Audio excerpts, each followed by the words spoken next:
I didn't slam the door on my way out. I didn't shout, didn't curse, didn't ask her for answers I already knew I wouldn't survive hearing. When the truth slices that deep, words become useless.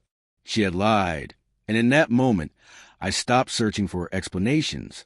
Leaving wasn't a choice. It was the only way to breathe again. Staying would have meant swallowing something that would have poisoned me forever. I believed it was finished. I thought walking away was the last chapter.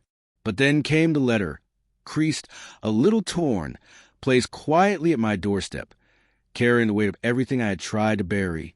We had spent 4 years together. 4 years of comfort and routines, of shared space and unspoken familiarity. It wasn't the rush of the beginning anymore.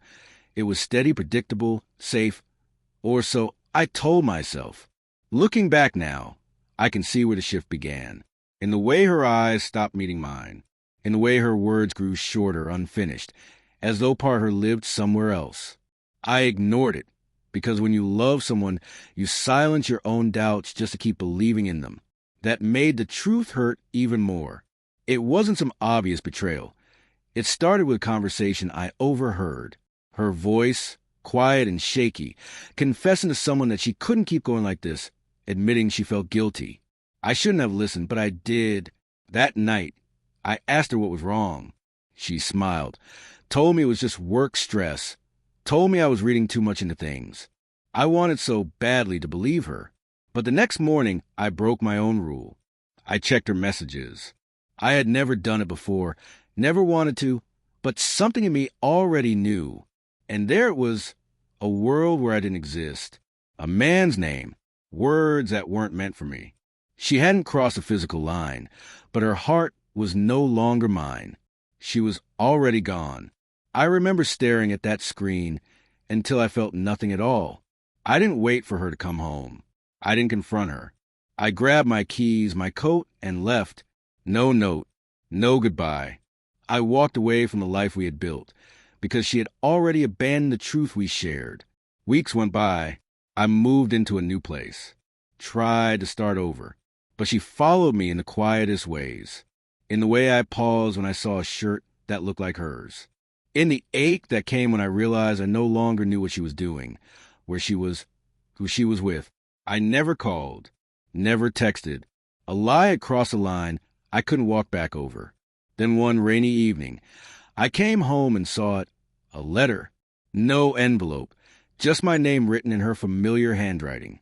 I stood there for minutes, every part of me begging not to open it, not to let her voice find its way back into my head. But I opened it anyway. What I read shattered me more than the lie itself.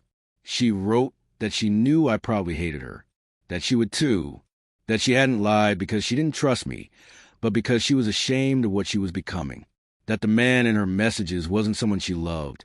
It was the attention, the escape, the version of herself she could be without pressure.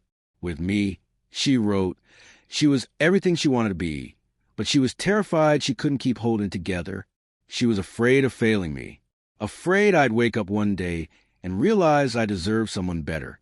So she created her own downfall, gave me a reason to hate her, instead of admitting she was drowning.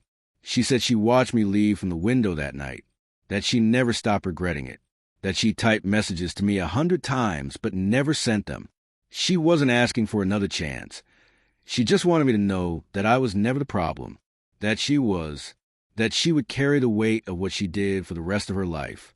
And if I ever wondered whether she loved me, the answer was yes. She still did. She just hadn't known how to love me the right way. Her name signed at the end pulled me under. I sat on the floor for hours after reading it, not because I forgave her, but because I finally understood. Sometimes betrayal isn't born out of cruelty. It's born out of fear, self-doubt, and a breaking self that doesn't know how to ask for help. The truth hurt worse than the lie because it reminded me that what we had was real. Real, but not strong enough to survive the storm inside her. I never replied, not because I felt nothing, but because I knew some letters aren't meant to begin something again. They're meant to close the story. And yet, I kept it, not to reopen old wounds, but to remind myself of this. Sometimes people don't leave because they stop loving you. They leave because they forget how to love themselves. If you're carrying the weight of someone else's lie, remember, you're allowed to leave. You're allowed to never look back. And if closure comes to you in the form of a letter, a message, or a whisper from the past, let it reach you, not to reopen what's been broken, but to finally lay it to rest. Because walking away isn't always the end. Sometimes, it's where the real understanding begins.